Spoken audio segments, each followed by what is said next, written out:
Okay, question number 11.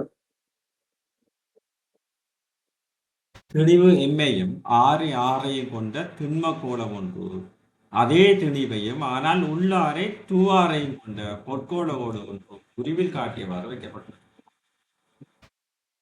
திணிவு எம்மையும் ஆரை capital ஆரையும் உடைய திண்ம கோளம்.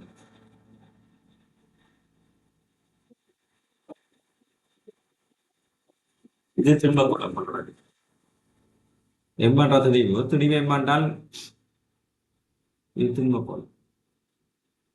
சரி, அதே திணிவையும் ஆனால் உள்ளாரை டூஆர் இது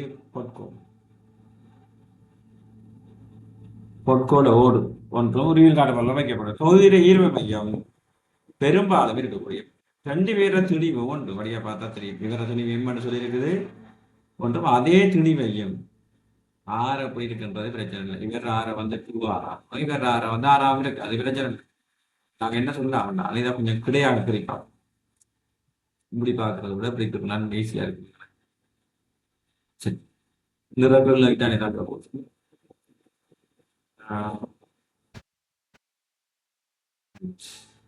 இதுதான் டே என்ற புள்ளி. இந்த புள்ளியா இ என்ற போடுவோம். இங்க இருக்கிற பொற்கோட வர்ற சென்டர்ல இருக்கும். அதோட இன்ச் எவ்வளவு இன்ச் சரி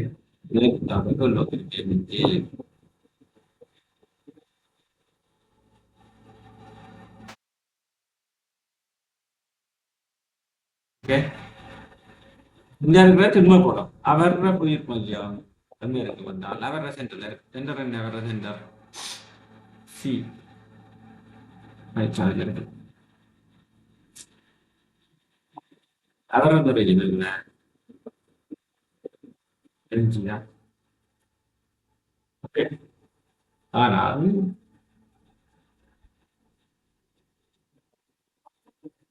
சண்டிகேட்